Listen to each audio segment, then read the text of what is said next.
అపవాదిని జయించాలంటే అనే వాక్యాన్ని దేవాతి దేవుడు ఈ పరిశుద్ధ గ్రంథం ద్వారా మనకి తెలియపరుస్తూ ఉన్నాడు. ఈ అపవాదిని జయించాలంటే నువ్వేమి చేయాలో అంటే ఆ దేవాతి దేవుడు పరిశుద్ధ గ్రంథంలో మీకు తెలియపరుస్తూ ఉన్నాడు. నేను ఈ అపవాదిని అంటే సాతాను నువ్వు జయించాలంటే నువ్వు చేయాల్సిన పని ఏంటంటే ఈ పరిశుద్ధ గ్రంథంలో తెలియపరిచిన విధముగా ఒక ఎఫెసీయులకు రాసిన పత్రిక 4వ అధ్యాయము 27వ వచనము ఆడేమంటున్నాడంటే ఈ ఎఫెసీయులకు రాసిన పత్రిక 4వ అధ్యాయము 27వ వచనంలో ఏమని తెలియజేస్తున్నాడంటే ఎఫెసీయుల సంఘానికి పౌలు గారు ఒక లేఖ రాస్తూ ఉన్నాడు. రాస్తున్నాడు నైనా? ఒక లేఖ. ఒకప్పుడులో మనం ఒక గ్రామానికి దూర ప్రాంతాలు ఉన్నప్పుడు లేఖ ఒకటి రాసేవాళ్ళం. తెలుసు కదా, గుర్తుంది నైనా? ఆ లేఖ రాసేవాళ్ళని, అదే ఆ జాబు ఆ లేఖ రాసేవాళ్ళం. అయ్యా మీరు బాగున్నారా, నేను బాగున్నానా, మీరు యోగక్షేమాలు ఉన్నారా, నేను యోగక్షేమాలు ఉన్నానా, మీరు బాగున్నారా అన్నట్టు పిల్ల జల్ల అందరూ బాగున్నారా, మీరు బాగున్నారా, మీరు బాగున్నారా అని యోగక్షేమాల కోసం ఒకప్పుడు లేఖ రాసేవాళ్ళు. అవును, ఏమైనా కార్యక్రమాలున్నా ఆ యొక్క లేఖలు రాసేవాళ్ళు. ఏమైనా యోగక్షేమాలున్నా ఏమైనా తెలియపరచాలన్నా ఏ విషయమైనా సరే అన్ని విషయాలకు ఆ లేఖ రాసేవాళ్ళు. అదే విధంగా ఆ రోజు ఆనాడు ఆ కాలంలో పౌలు గారు ఎఫెసీ సంఘానికి ఒక లేఖ రాశాడు. ఎఫెసీ సంఘంలో ఎవరికని రాశాడంటే ఎఫెసీ సంఘంలో ఉన్న పరిశుద్ధులకి విశ్వాసులకి ఒక లేఖ రాస్తూ ఉన్నాడు. అయ్యా ఆ ఎఫెసీ సంఘములో ఉన్న పరిశుద్ధులకి విశ్వాసులకి నేను తెలియపరుస్తున్న ఒక లేఖ రాస్తున్నా. ఏమని రాస్తున్నానంటే అయ్యా మీరు అపవాదికి చోటు ఇయ్యకుడి. ఏమంటున్నాడు తల్లి? అపవాదికి చోటు ఇయ్యకుడి. అపవాదికి ఎందుకు చోటు ఇవ్వకూడదంటే ఆ సంఘంలో మీరు దేవుణ్ణి స్మరించుకుంటూ నిజమైన యేసు క్రీస్తు వారిని మీరు సేవిస్తూ ఆరాధిస్తూ ఆయన మార్గంలో మీరు వెళుతూ ఉన్నారు కాబట్టి సంఘంలో ఏమైనా గలిబిలి జరగచ్చేమో. ఏం జరగచ్చు? సంఘంలో గలిబిలి జరగచ్చేమో. సాతాను మీలో ఒకరినొకరి పట్ల మాట్లాడుకుని దుర్భాషలు మాట్లాడుకోవడంలోనూ విభేదాలు సృష్టించడంలోనూ సాతాను దాని ఇష్టము ఏ రూపంలోనైనా గలిబిలి చేసద్దేమో. ఒకరినొకరి పట్ల తిట్టుకుంటారు, ఒకరినొకరి పట్ల దూషించుకుంటారు, ఒకరినొకరి పట్ల ఇష్టం లేకుండా చేసదేమో. మీరు సంఘంలో ఉంటూ దేవుని యొక్క వాక్యంలో మీరు ఉంటూ ముందుకు వెళ్తూ ఆయన పైన నడుస్తూ ఉన్నారు, ఆయన పైన ఆనుకొని ఉన్నారు, దైవ సేవకులు నిలబడి వాక్యాలు చెబుతూ ఉన్నారు, ఆ వాక్యాన్ని మీరు వింటూ ఉన్నారు, ఆ వాక్యానుసారంగా మీరు నడుస్తూ ఉన్నారు. అయినా కూడా సాతానికి చోటు ఇవ్వకుడు. సాతాను ఏ విధంగా దూరుతుంది. అక్కడ ఒక మాట అంటున్నాడు, అపవాదికి చోటు ఇవ్వకుడి. అపవాదికి నువ్వు చోటు ఇవ్వకుండా నీ ఇష్టము దేవుళ్ళు ప్రార్థన చేయి, దేవుని వాక్యమును విను, దేవుళ్ళు లీనమైపో, అంతేకాని అపవాదికి చోటు ఇవ్వకుడి. మొట్టమొదటి మాట తల్లి, అపవాదికి చోటు ఇవ్వకుండా దేవుని వైపు ఆనుకుని దేవుని స్మరించుకుంటూ ముందుకి నువ్వు వెళ్ళిపో. రెండవ మాట అంటూ ఉన్నాడు 1 పేతురు 5వ అధ్యాయము 9వ వచనము. ఆడంటూ ఉన్నాడు ఏం లేదు నైనా, ఈయన 1 పేతురు 5వ అధ్యాయము 9వ వచనం ఏమో రాస్తున్నాడంటే పేతురు గారు కూడా ఒక లేఖ రాస్తూ ఉన్నాడు. ఏం రాస్తున్నాడు తల్లి? ఏం రాస్తున్నాడు? ఇక్కడ లేఖ ఒకటి పేతురు గారు కూడా రాస్తున్నారు. ఎవరికి రాస్తున్నారంటే దేవుని యొక్క నడవడుగులో నడుస్తున్న దేవుని యొక్క బిడ్డలు, ఆ యొక్క శిశువులు, సహోదరులు, ఆ 12 మంది శిశువులలో సహోదరులకు దేవుని నడవడికలు నడుస్తున్న వారికి ఏమని తెలియజేస్తున్నారంటే అయ్యా పొంతులో ఉన్న, గలతీయలో ఉన్న, కప్పదోకియాలో ఉన్న, ఆసియాలో ఉన్న, బిథూనియాలో ఉన్న ఈ 5 దేశాలలో ఉన్న నా సహోదరులకు నేను తెలియజేస్తూ ఉన్నా. ఏమని తెలియజేస్తూ ఉన్నానంటే అయ్యా నా సహోదరులారా మీకు నేను ఏమని తెలియజేస్తున్నానంటే విశ్వాసమందు స్థిరులై ఉండండి. ఏముండాలంట తల్లి? విశ్వాసమందు స్థిరులై ఉండాలి. అంటే విశ్వాసమందు స్థిరులై ఉండాలంటే విశ్వాసమందు స్థిరముగా ఉండాలి. ఎలా ఉండాలి తల్లి? విశ్వాసం అందు స్థిరముగా ఉండాలి. విశ్వాసాన్ని కోల్పోకూడదు. విశ్వాసాన్ని కోల్పోకూడదు. విశ్వాసమందును స్థిరులై స్థిరముగా ఉండినట్లయితే దేవుని కార్యములను పొందువుగాక. ఈ యొక్క ఛానల్ ద్వారా వీక్షిస్తున్న బిడ్డలు కూడా తెలియజేస్తున్నాను, ఈ దేవుని పరలోక రాజ్యం వైపు చూపే సువార్త ఛానల్ ద్వారా వీక్షిస్తున్న బిడ్డలు కూడా తెలియజేస్తున్నాను, దేవుని యందు విశ్వాసముతో స్థిరముగా ఉండినట్లయితే దేవుని మేలును పొందువుగాక, దేవుడిచ్చే ఆశీర్వాదములను పొందువుగాక. ఇక్కడ కూర్చొని ఉన్న బిడ్డలకు కూడా దేవాది దేవుడు గ్రంథం ద్వారా తెలియజేస్తూ ఉన్నాడు, విశ్వాసాన్ని కోల్పోకు, విశ్వాసాన్ని కోల్పోకు. ఒకరున్నారు నాయన, ఒకరున్నారు, ఒకరు 10 మంది అనుకో, ఒక 10 మంది ఉన్నారు. ఈ 10 మంది ఏం చేశారంటే 9 మంది ఒక ఊరు నుంచి ఒక ఊరు వెళ్ళాలి. ఈ ఊర్లో వానలు పడలా, పక్క ఊర్లో వానలు పడుతూ ఉన్నాయి. కానీ ఈ ఊరి నుంచి ఆ ఊరికి వెళ్ళాలంటే కొంత సమయం పడుతుంది. కానీ 9 మంది, ఈ 9 మంది గొడుగు తీసుకెళ్ళ, 10 అతను గొడుగు తీసుకెళ్ళాడు. ఈ 9 మంది నడిచే నడవడిక ఒక రూట్ అయితే 10 అతను గొడుగు తీసుకెళ్ళాడు. గొడుగు ఎందుకు తీసుకెళ్ళాడు? ఆడ గొడుగు ఎందుకు తీసుకెళ్ళాడంటే ఈ 9 మందికి నమ్మకము లేదు. ఈ 10 మంది ప్రార్థన చేస్తున్నారు. ఈ 10 మంది ప్రార్థన చేస్తే, అయ్యా మా ప్రాంతంలో వర్షాలు కురవాలి. ఆ ప్రాంతంలో వర్షాలు పడుతున్నాయి, కానీ వర్షాలు పడట్లేదని చెప్పి, పడాలని చెప్పి ఆ 10 మంది ప్రార్థన చేస్తూ ఉంటే వీళ్ళు వెళ్ళే సమయంలో ఈ 9 మంది గొడుగులు తీసుకెళ్ళా, 10 అతను గొడుగు తీసుకెళ్ళి వెళ్తూ ఉన్నారు. ఆ 10 అతను గొడుగు ఎందుకు తీసుకెళ్ళాడు? వర్షం పడుతుంది తడవకుండా అని చెప్పి ఆయన ఒక నమ్మకముతో విశ్వాసముతో తీసుకుని వెళ్ళాడు. ఈ 9 మంది అంటున్నారు 10 అతన్ని, ఒరే నువ్వు మూర్ఖుడులాగుండవు, తెలివి తగ్గ దద్దమ్మలాగున్నావు, మేమందరం గొడుగులు తీసుకురాలేదు, నువ్వు అక్కడే గొడుగు ఎందుకు తీసుకుని వచ్చావు? నీకు తెలివి ఉందా, జ్ఞానం ఉందా, మేనస్ ఉందా? ఈయన నోటుకొచ్చే సంస్కృతాలన్నీ మాట్లాడుతున్నాడు.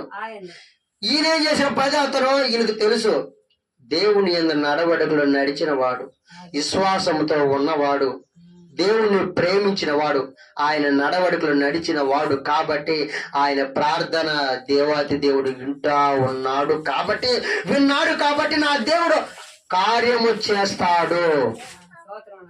నా ప్రార్థన విని దేవాతి దేవుడు కార్యం చేస్తాడు, వర్షం పడుతుంది అనే నమ్మకము విశ్వాసంతో గొడుగుని ఏం చేశాడు? గొడుగుని తెచ్చుకున్నాడు. ఆ గొడుగుని తీసుకుని రాబట్టి వర్షం పడింది. ఆ గొడుగు వేసుకున్నాడు, అతను తడవల. ఈ 9 మంది ఏం చేశారు? తడిసిపోయారు. అంటే ఆ 9 మందికున్న అవిశ్వాసంతో ఉన్నారా? అవిశ్వాసం వద్దునండి, విశ్వాసముతో ఉండండి. విశ్వాసముగా దేవుని యందు మీరు విశ్వాసముతో దేవుని యందు స్థిరముగా ఉండి, స్థిరులై ఉండి, దేవుని వైపు మీరు ఆనుకొని విశ్వాసముతో మీరు నడిచినట్లయితే దేవుని కార్యములను పొందుకుందుగాక. ఈ ఛానల్ ద్వారా వీక్షిస్తున్న బిడ్డలు కూడా తెలియజేస్తున్నాడు, విశ్వాసముగా నువ్వు ఉండినట్లయితే, విశ్వాసముగా నువ్వు ప్రార్థన చేసినట్లయితే, నువ్వు నడుచుకున్నట్లయితే దేవుడు నీ జీవితంలో నీ పట్ల నువ్వు ఏదైతే అడుగుతావో నీకు మేలును పొందువుగాక. కూర్చున్న బిడ్డలు కూడా దేవాది దేవుడు తెలియజేస్తున్నాడు, నువ్వు విశ్వాసముగా దేవుని నువ్వు ఏదైతే అడుగుతావో నీకు ఇస్తాడు దేవుడు. అడుగుడి మీకు ఇవ్వబడదు. నువ్వు అడగందే దేవుడు ఇస్తాడా? నువ్వు అడుగు, విశ్వాసముతో అడుగు, అపనమ్మకముతో నువ్వు అడగగాకు. అడుగు. ఇదిగోనైనా విశ్వాసంతో నువ్వు అడిగినట్లయితే దేవాది దేవుడు నీకు ప్రతి ఒక్క మేలును నీకు జరిగించునుగాక. నువ్వు ప్రతి మేలును పొందుకుందుగాక. బాగలేదా నీకు బాగుపరుస్తాడు, ఆరోగ్యం మెరుగుపరుస్తాడు. ఆర్థిక ఇబ్బంది నుంచి నువ్వు బాధపడుతున్నావేమో, విశ్వాసము దేవుని ఎందుకు కొని అడిగి నువ్వు అడుగు, దేవుడు ఖచ్చితంగా నీ యొక్క విశ్వాసాన్ని పరీక్షించి పరిశీలించి దేవత దేవుడు నీకు ప్రతి మేలు చేయునుగాక. అలాగే తర్వాత ఒక విషయం అంటూ ఉన్నాడు, దేవునికి లోబడి ఉండాలి. ఏ ఉండాలి నాయనా? దేవునికి లోబడి ఉండాలి. నువ్వు దేవునికి లోబడిన వాడివైతే, ఏమైతే దేవునికి నువ్వు లోబడిన వాడివైతే, దేవుని యందు నువ్వు తగ్గించుకున్న వాడివైతే, తన్ను తాను తగ్గించుకున్న వాడు హెచ్చింపబడిన వాడు తగ్గించబడను. ఈ మధ్య కాలంలో మనం వార్తలు చూసినట్లయితే అమెరికా పెద్ద దేశంలో వాషింగ్టన్ ప్రాంతంలో ఒక సినీ పరిశ్రమ వాళ్ళు వారోత్సవాలు జరుగుతూ ఉన్నప్పుడు ఓట్లు ఏమని అడిగితే ఆ ఓట్ లో దేవుడు లేడని ఏమంటే చాలా మంది అంట దేవుడు లేడని ఓటేశారంట. దేవుడికి కోపం రాదా? ఈ రోజు నిన్ను అడుగుతూ ఉన్నాడు, దేవుడు ఉన్నాడా లేడా? దేవుడు ఉన్నాడని విశ్వాసంతో ఉండాలి, నమ్మకంతో ఉండాలి. అంతగా వాషింగ్టన్ లో దేవుడు లేడు అని ఎక్కువ మంది ఓటు వేశారు. కానీ దేవుని యొక్క స్వరూపము, రూపము, దేవుని యొక్క ఉగ్రత వాళ్ళు చవి చూడక తప్పలేదు. ఆ వాషింగ్టన్ మొత్తం ఆ సినీ పరిశ్రమ ఉంది, ఆ ప్రాంతం అంతా తగలబడి మాడి మసైపోయినది, అంతు చిక్కకుండా పోయింది. ఒకనొక వార్తల్లో కూడా, ఆ వార్తల్లో దేవుని నమ్ముకున్న బిడ్డ ఆ యొక్క గృహము బాగుందని తెలియపరిచారు. కానీ ఎంతమంది ఉన్నా నువ్వు నమ్మకము విశ్వాసముతో ఉండాలి. దేవుడు ఉన్నాడు అని నువ్వు నమ్మకముతో ఉన్నట్లయితే ఏం చేస్తాడు? ఉండాలి. ఎందుకంటే దేవుడు లేడని వాళ్ళు ఎగతాళి చేశారు, హేళన చేశారు, తక్కువ చూశారు, పట్టించుకోలా. లేడు అన్నారు. కానీ దేవుని యొక్క ఉగ్రత చవి చూడక తప్పల. ఈరోజు దేవుని వాక్యం అంటున్నాడు, నాయనా నువ్వు నన్ను ఎదిరించే వాడిగా ఉండబాకు, నువ్వు నాకు లోబడి ఉండు. నువ్వు నాకు లోబడి నన్ను ఎదిరించకుండా నా యొక్క విషయంలో నువ్వు నడుచుకున్న వాడివైతే, ప్రతి ఒక్క విషయంలో నువ్వు నడుచుకున్న వాడివైతే, నువ్వు నాకు లోబడిన వాడివైతే, ప్రతి విషయము ప్రార్థన యందు లోబడి నడుచుకో, వాక్యము ద్వారా లోబడి నేర్చుకో. వాక్యం ఈరోజు చదువుతూ రేపు చదువుకుంటాం, ప్రార్థన రోజుగా రేపు చదువుకుంటే ప్రార్థన చేసుకుంటాం. అలా నువ్వు లోబడకుండా నీ ఇష్టాసారంగా నువ్వు బ్రతికేవా, గట్టిగా ఆయన నీకు వార్నింగ్ ఇస్తాడు, గట్టిగా నీకు తెలియజేస్తాడు. కానీ ఫైనల్ గా నువ్వు గర్వముతో ఉండకుండా దేవునికి లోబడేవాడిగా నువ్వు ఉండాలి. దేవుడికి నువ్వు లోబడి ఉన్నట్లయితే నీ జీవితంలో నువ్వు మేలులు పొందుకుంటావు. ఆశ్చర్య కార్యములు నీ జీవితంలో పట్ల దేవాతి దేవుడు ఆశ్చర్య కార్యములు జరుగుతాయి. ఈ ఛానల్ ద్వారా ఈ కూర్చున్న బిడ్డలందరికీ దేవాతి దేవుని యందు లోబడి ఉండాలని వాక్యం ద్వారా తెలియపరుస్తూ ఉన్నాడు. అటువంటి లోబడతారని గట్టిగా చప్పట్లు కొట్టున్నాయి. మరొకసారి బిగ్గరగా చప్పట్లు కొట్టున్నాయి. అయా మేము లోబడి ఉంటాము, మాకు గర్వం రాకూడదు, నీకు లోబడి ఉంటాము, ప్రతి ఒక్క విషయం లోబడి ఉంటాము. మమ్మల్ని వలె మా ఎదుటి వారిని మేము ప్రేమిస్తాము, మా ఎదుటి వారిని ప్రేమిస్తాము, నీకు లోబడి ఉంటాము, అన్ని విషయముల యందు నీకు లోబడి నడుచుకుంటామని అనుకున్నట్లయితే దేవాతి దేవుడు ఈ సమయంలో నిన్ను, ఈ బాధలు, నీ కష్టాలు విని నిన్ను లోబడిన వాడు కాబట్టి నీ యొక్క ప్రతి ఒక్క విషయంలో అక్కర్లు తీర్చునుగాక. అలాగే తీరుస్తాడని, ఆశీర్వదిస్తాడని, ప్రతి ఒక్క విషయంలో నిన్ను ముందుండి నడిపిస్తాడని నువ్వు నమ్మకము విశ్వాసంతో ఉన్నట్లయితే, నువ్వు లోబడిన వాడివైతే నిన్ను దేవాది దేవుడు హెచ్చించును కాక. నీ యొక్క ప్రతి విషయంలో అక్కర్లు తీర్చి నిన్ను హెచ్చించి నిన్ను ఉన్నత శిఖరాల వైపు నిన్ను తీసుకొని వెళ్ళునుగాక.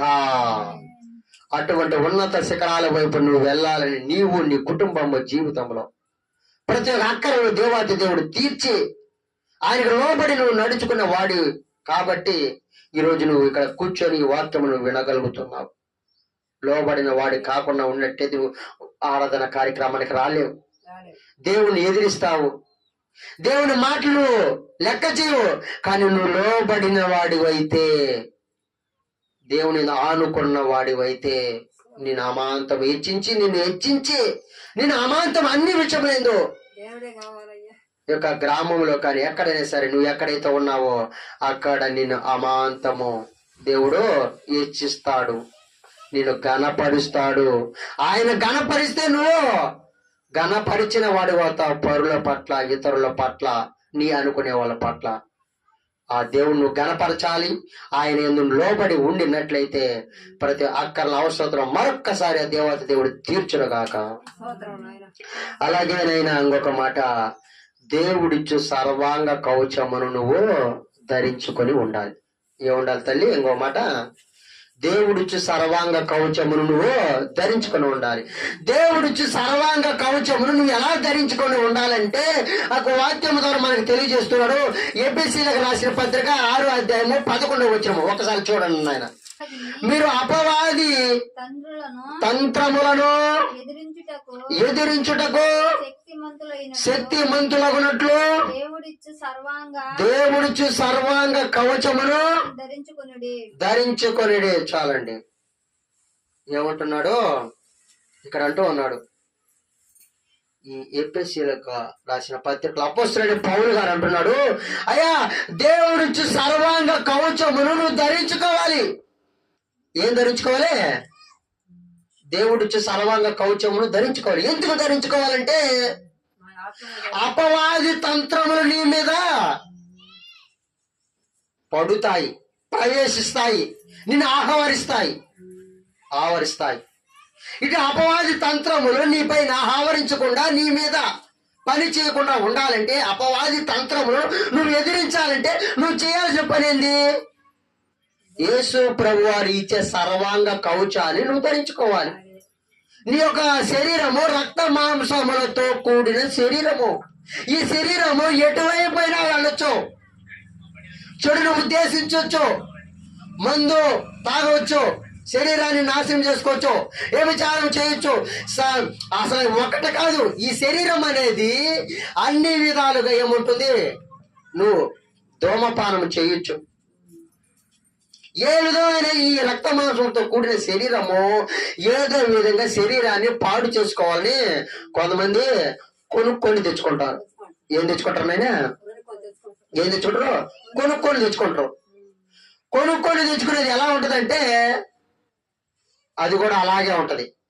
లాస్ట్కి నువ్వు కొనుక్కొని తెచ్చుకున్నావు కాబట్టి నువ్వేం చేయాలి? డాక్టర్ కాడికి పోతే డాక్టర్ నువ్వు కొనాలి. ఏమన్నాయినా?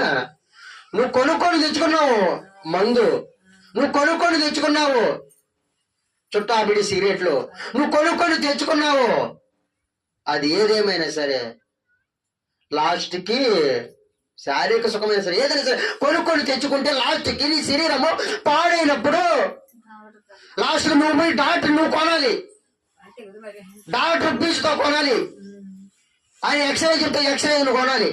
ఆయన ఏ విధంగా అయినా సరే ఆయన నువ్వు రొక్కము చెల్లించాలి. డబ్బులు చెల్లించుకొని నీ ఆరోగ్యాన్ని మెరుగుపరచుకోవాలి. అంతదాకెందుకు? నువ్వు కొనుక్కొని తెచ్చుకున్నప్పుడు అది నువ్వేమి కొంటున్నావో అది నువ్వు దాని వెనక జరిగే పరిణామాలు నువ్వు తెలుసుకోవాలి.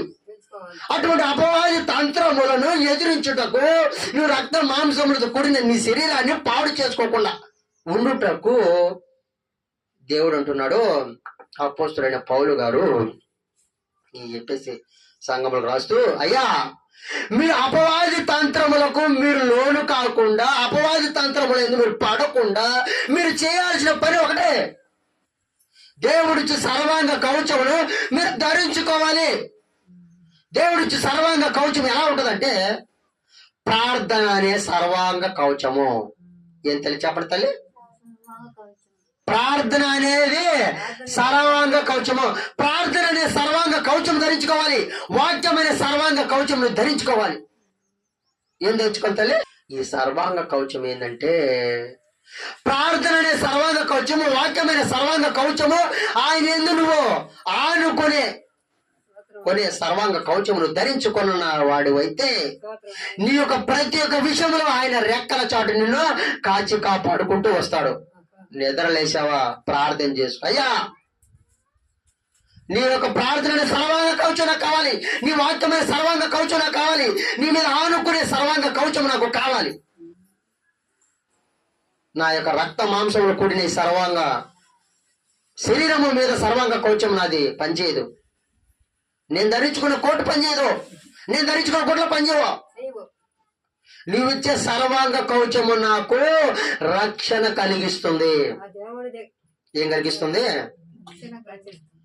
ఒక డబ్బు ఉందని బంగారం అనే సర్వాంగ కవచం ధరించుకున్నాడు. ఏమైంది? జరిగింది ఆ మధ్య కాలంలో. అతను ఏం చేస్తాడు? డబ్బు ఉందని, బంగారం ఉందని బంగారంతో ఒకటి ధరించుకున్నాడు కోట్లాగా. తోపు మొత్తం బంగారమే కోటు. లాస్ట్కి చూశారు చూశారు చూశారు చూశారు చూశారు ఇది బాగా ఉందరా ఇక్కడ మొత్తం బంగారమే అంతా. ఆ యొక్క డ్రెస్ మొత్తము చూశారు చూశారు ఎక్కడ నొక్కాలో ఆ నొక్కేశారు. లాస్ట్కి ఏం తెలుసా? ఆ సర్వాంగ కవచం పోయే సగం ప్రాణాలే పోయినాయి. ఏం పోయినాయి? బంగారు తాడకది కొట్టుకో. అంతే కదా నేనా? ఆ బంగారం అనే సర్వాంగ కవచం ధరించుకున్నాడు. దేవుని ధరించుకోలా, దేవుని పట్ల వినలా, దేవుని యొక్క నడవడికలు నడవలా, నిజ దేవుడు ఎవడో తెలుసుకోవాలా, సత్యస్వరూపుడు ఎవడో తెలుసుకోవాలా, యేసు ప్రభువు వారు ఎందుకు పుట్టారు, ఎందుకు పుట్టించారు, ఆయన ఎందుకు వచ్చాడు లోకం తెలుసుకోవాలా, తెలుసుకోరా లోకానుసారంగా నడిచాడు. దేవుని పట్ల నడుచుకున్న వాడు అయితే నువ్వు ఏది ధరించుకున్నా నీ యొక్క ఆయన యొక్క రెక్కల చాటు నిన్ను కాచి కాపాడుతాడు. లాస్ట్ కి బంగారం అనేది ధరించుకున్నాడు. లాస్ట్ కి ఒకనొక టైంలో ప్రాణాలు పోవలసిన సమయము పోయినది. ప్రాణాలు పోయా. ఈ రోజు అంటూ ఉన్నాను, నువ్వు ఈ లోకంలో ఉన్న బంగారం గురించి ఆలోచించబాకు, ఈ లోకంలో ఉన్న ధనధాన్యాల గురించి ఆలోచించబాకు, ఈ లోకంలో ఉన్న ప్రతి దాని గురించి నువ్వు ఆశ పడకోకు. ఉన్నదంతలో సర్దుకొని తిని వెళ్ళిపో. ఉన్నదంతలో సర్దుకో, అది మన ఉన్నదంతా నువ్వు సర్దుకో చాలు. నువ్వు ఉన్నదంతలో సర్దుకొని వెళుతూ దేవుని స్మరించుకుంటూ దేవుని యొక్క సర్వాంగ కవచం నువ్వు ధరించుకున్నట్లయితే ఆ దేవాతి దేవుడు నీ జీవితంలో నీ అనుకునే వాళ్ళు, నీ కుటుంబంలో నీకు నీ జీవితంలో ఉన్న ఆ జీవితాంతము నీ కుటుంబానికి నీ అనుకునే వాళ్ళందరికీ ఆ దేవాతి దేవుడు సర్వాంగ కవచము ధరించి ఆ దేవాతి దేవుడి యొక్క నడవడికలో మీరు నడుచుకుందురుగాక. అలా మీరు నేను నడుచుకుంటాను అనుకున్న వాళ్ళు ఒక్కసారి చప్పట్లు కొట్టండి. ఆయన కావాలి మాకు దేవుడే కావాలి. ఈరోజు మీరు ఉంటారా? ఈ ఛానల్ ద్వారా వీక్షిస్తున్న బిడ్డలు, ఇక్కడ కూర్చున్న బిడ్డలు దేవుని యొక్క సర్వాంగ కవచం ధరించుకుంటారా? దేవుని యొక్క సర్వాంగ కవచం మీరు ధరించుకోవాలని వాక్యము ద్వారా దేవాతి దేవుడు తెలియజేస్తూ ఉన్నాడు.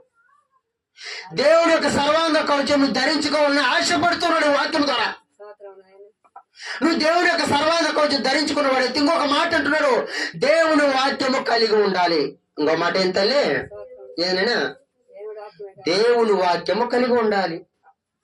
నువ్వు దేవుడి వాక్యము ప్రతినిత్యము వాక్యమును నువ్వు కలిగి ఉండాలి. దేవుడు ఇచ్చిన ఈ పరిశుద్ధ గ్రంథమును ప్రతి నిత్యమును చదువుకొని ఉండాలి. ఏనైనా ఏమి ఉండాలి తల్లి? ఏముండాలి? దేవుని వాక్యం అనేది ఎక్కడ దొరుకుతుంది? ఎక్కడ దొరుకుతుంది? ప్రతి ఆదివారం దినమున ఆరాధన కార్యక్రమాలు వచ్చిన వాడు అయితే దైవ సేవకులు చెప్పే వాక్యమును విన్నట్లయితే ఆ వాక్యము కలిగిన వాడుగా ఉంటావు.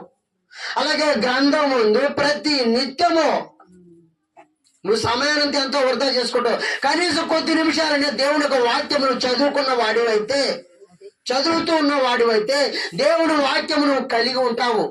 దేవుని యొక్క నడవడికలు నువ్వు నడిచిన వాడి ఉంటావు.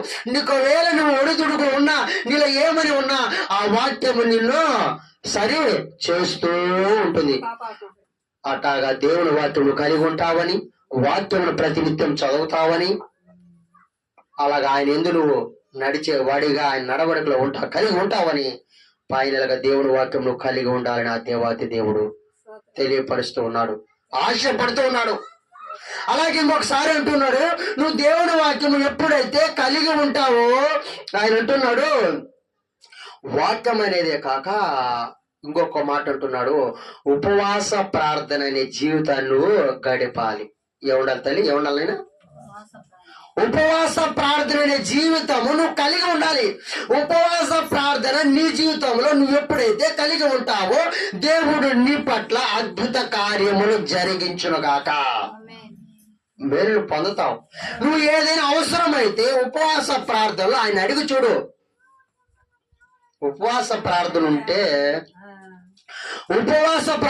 ఒకరికి బాధ. ఎవరికి బాధ? ఒకరికి బాధ. ఉపవాస ప్రార్థన నువ్వు ఉన్నావు అనుకో, ఒకరికి బాగా విపరీతమైన బాధ కలగద్దే. ఎవరు కలగద్దే? అపవాది, సాతానికి. ఎందుకంటే దాన్ని నువ్వు కొట్టబల్లే తిట్టబల్లే. ఒకరు నా బోటు ఉన్నాడంట, ప్రతిరోజు సాతాను సాతాను సాతాను ఏమన్నాడు? ప్రతిరోజు చ ఏంద్రి సాతానా, ఏంద్రిదే చ సాతాను అన్నాడు. ప్రతి నోరు తెరిచి సాతాను సాతాను అన్నాడు. ఎవరు నన్ను బాగా పలకరిస్తున్నాడు. ఏమంటుంది సాతానా? బట్ ఈ సాతానికి బాగా నన్ను బాగా పలకరిస్తున్నాడు, నేనంటే ఇష్టమే అని చెప్పి సాతాను నేరుగా వచ్చి వాళ్ళు దూరిందట. వాళ్ళు దూరిందని కాక కొండ పగలు కొట్టినట. ఎవరిని? అక్కడ వాళ్ళందరినీ. ఇక వాళ్ళు కొట్టడం వీడు పరిగెట్టడం, వీడు పారిపోవడం. వీడికి ఏం పట్టింది రైట్ కానీ లోపల 10 మందిని కొట్టేశాడంట. వీడికి ఏం పట్టిందని లేక 10 మందిని తిట్టేసిండట. వీడికి ఏం పట్టిందని లేక వాడు ఇష్టానుసారంగా ప్రవర్తిస్తున్నట. లాస్ట్కి ఏమైనా లేకే తెలియజేస్తే, వరా నాయన బాబు, నువ్వు నిద్ర లేస్తే సాతాను సాతాను సాతాను అన్నావు కాబట్టి నేను నీలో దూరాన్ని రానిందట. అలా దైవ సేవకుడు మళ్ళా ప్రార్థన చేస్తే ఆ సాతాను కాస్త వెళ్ళిపోయింది. కానీ ఆ సాతాను నీ జీవితంలో నీ దగ్గరకు రాకుండా ఉండాలంటే దేవుని వాక్యం నువ్వు కలిగి ఉండి ప్రతినిత్యం వాక్యము చదువుతూ ఆయన ఎందుకు నువ్వు నడిచినట్లయితే, ఆయన వాక్యానుసారంగా నువ్వు నడిచినట్లయితే, ఆయన వాక్యానుసారంగా నువ్వు వెళ్ళినట్లయితే, అంతే బాగా కాకుండా ఉపవాస ప్రార్థన అనేది నీ జీవితంలో జరగాలి. ఉపవాస ప్రార్థన అనేది నీ జీవితంలో జరిగినట్లయితే నువ్వు ఏదైతే ఆశపడతావో ఆశ కలిగిన ప్రాణాన్ని దేవుడు తృప్తిపరుస్తాడు. ఇలాగ ఉపవాస ప్రార్థనలతో నీ జీవితంలో జరిగినట్లయితే సాతానికి ఎనలేని బాధ కలగద్దంట. ఏదంటే ఉపవాసం ఉన్నావు అనుకో, దేవుడు సంతోషపడతాడు. నా బిడ్డ ఉపవాసము ఉన్నాడు, ఇప్పుడు ఏమడుగుతాడో నేను ఇవ్వాలి. నా బిడ్డ ఏది అడుగుతాడో ఇవ్వాలి. భర్తకు బాగలేదని అడుగుతాడా, ఇస్తా. భార్య బాగలేదన్నప్పుడు నేను భార్యను బాగు చేస్తా. బిడ్డల యొక్క భవిష్యత్తు కావాలా, నేను ఇస్తా. ఇంట్లో ఆర్థికపరమైన ఇబ్బందులు ఉన్నాయా, ఉపవాసం నువ్వు అడుగుతావు అంటే దేవాది దేవుడు నీ వైపు చూస్తూ ఆ ఉపవాస ప్రార్థనలు కరెక్ట్ గా బ్యాలెన్స్ చేస్తూ కరెక్ట్ గా ఉంటే ఆ ఉపవాస ప్రార్థన దేవాది దేవుడు ఆలకించి ప్రతి ఒక్క అక్కర్ల అవసరతను తీర్చునుగాక. నువ్వు ఉపవాస ప్రార్థన ఉంటే చాలు, సాతానికి ఎనలేని కోపం వస్తుంది. ఇప్పుడు ఉపవాసం ఉండి దేవుని వైపు ఆనుకుంటూ దేవుని వైపు వెళ్తూ ఉన్నాడు, అరే ఉండరా బాబు సాతాను అని సాతాను అమ్మిడికి వచ్చేవాడు సా. ఏం కాదులే, ఆ కోడిని కోసుకొని తిను, ఆ చికెన్ తిను, ఆ మటన్ తిను, కడుపు నిండా నీకు ఇష్టమైన ఆహారం ఉంది, తిను తిను తిను తిను అని ప్రేరేపిస్తుంది. ఏమిస్తలే ప్రేరేపిస్తుంది. నేను ఉపవాసం ఉండి నీదు ఎవడా చెప్ప ఉపవాసం ఉంటాడు. ఏమంటంటే ఏమంటది సాతాను వచ్చా, ఉండు ఏ ఉపవాసం నువ్వు భలే ఉండు గాని అన్నం తిను కడుపు నిండా. రోజు ఒక ప్లేట్ తింటున్నావు, ఈరోజు చికెన్ వచ్చింది, చేప వచ్చింది, 2 ప్లేట్లు తిను. లాస్ట్కి ఏం చేస్తా, గలిబిలి చేస్తుంది. ఉపవాసం లేకుండా నేను చేస్తుంది. నువ్వు గ్రహించిన వాడివైతే, దేవుని యొక్క నడవడికలు నువ్వు నడిచిన వాడివైతే, ఆ ఉపవాస ప్రార్థనలు ఆ యొక్క మేలును పొందాలనుకుంటే, ఉపవాస ప్రార్థన విలువ తెలుసుకోవాలంటే నువ్వు నిజముగా ఉపవాస ప్రార్థనలో ఉండి దేవుని యొక్క కన్నీరుతో నువ్వు అడిగినట్లయితే, దేవుని మీద ఆనుకొని నువ్వు కన్నీరుతో అడిగినట్లయితే ప్రతి ఒక్క అక్కరను అవసరతను ఆ దేవాది దేవుడు తీర్చునుగాక. అలాగా నువ్వు ఉండాలని, వాక్యమును నువ్వు ప్రతినిత్యం చదవాలని, ఆయన పైన ఆనుకోవాలని, అపవాదికి నువ్వు చోటు ఇవ్వకూడదని, ఆయన యొక్క సర్వాంగ కవచమును ధరించుకోవాలని, ఈ యొక్క అన్ని విషయములు దేవాది దేవుడు నీకు తెలియపరుస్తున్నాడు. బిడ్డలారా, అపవాదిని జయించాలంటే ఎన్ని నువ్వు ఏం చేయాలి? అపవాదిని నువ్వు జయించాలంటే ఎన్ని చేయాలి? నువ్వు మొట్టమొదటిగా నువ్వు అపవాదికి చోటు ఇవ్వకు. విశ్వాసంతో నువ్వు స్థిరంగా ఉండు. ఆనాడు పేతురు గారు చెప్పారు కదా సహోదరులకు, మీరు అన్ని దేవుని యొక్క మాటలు చెబుతూ దేవుని యొక్క నడవడికలు నడుస్తున్నారు, ఈ యొక్క సహోదరులకు తెలియజేయ పేతురు గారు అంటూ. పేతురు గారు 5 దేశాల్లో ఉన్న సహోదరులకు తెలియజేసే విధముగా మీరు స్థిరంగా ఉండండి విశ్వాసంతో. అపవాదికి చోటు ఇవ్వకూడదు. విశ్వాసంతో ఆనాడు పేతురు గారు చెప్పినట్టు ఈనాడు ఈ కాలంలో మీకు తెలియజేస్తున్నాడు, ఛానల్ ద్వారా కానీ ఇక్కడ కూర్చున్న వారు కానీ. విశ్వాసంతో మీరు స్థిరంగా ఉండాలి. దేవుని ఇందుకు నడవడికలు నడుస్తున్న వారు మీరు ఎలా ఉండాలి? విశ్వాసంతో స్థిరంగా ఉండండి.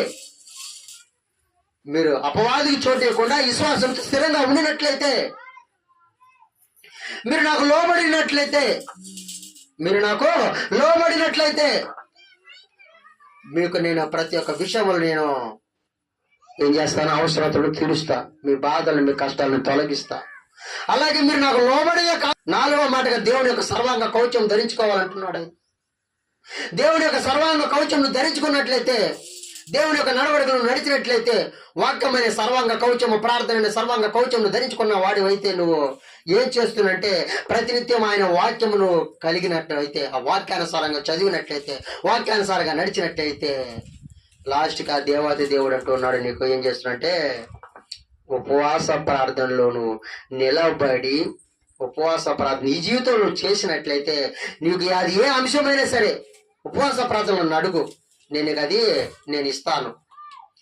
ఎన్ని విషయముల ద్వారా ఉపవాస ప్రార్థనతో జీవితంలో నువ్వు కలిగి ఉన్నట్లయితే, ఇలాగ ఎన్ని విషయములు నువ్వు ఉన్నట్లయితే అపవాదికి నువ్వు చోటు ఇవ్వకుండా ఉంటావు. ఈ విధంగా అపవాదిని జయించాలంటే ఈ పనులన్నీ చేయాలి. నువ్వు చేస్తావా? ఈరోజు అపవాదికి చోటు ఇవ్వకుండా చేస్తావా? అపవాదికి మీరు చోటు ఇవ్వకుండా చేయాలంటే ఎన్ని మీరు పాటించి నడుచుకున్నట్లయితే ఆ దేవాది దేవుడు మీకు మీ జీవితంలో, మీ యొక్క కుటుంబంలో, మీ అనుకునే వారందరికీ ప్రతి మేలు అక్కర్లు అవసరాలు అన్ని విషయములందు స్థిరపరిచి ఏర్పరిచి మేలు అవసరం తీర్చి ఆ దేవత దేవుడు నువ్వు ఆనుకోవాలని ఆశపడితే వాక్యము ఆ దేవత దేవుడు మీకు తెలియపరుస్తూ, మీరు ఆశ కలిగిన ప్రాణం కలిగిన వారి అయితే ఆయన పైన ఆనుకొని మీరు వెళ్ళాలని వాక్యం ద్వారా తెలియపరుస్తూ ఈ వాక్యాన్ని ఆ దేవాతి దేవుడికి నేను అర్పిస్తూ ఉన్నాను.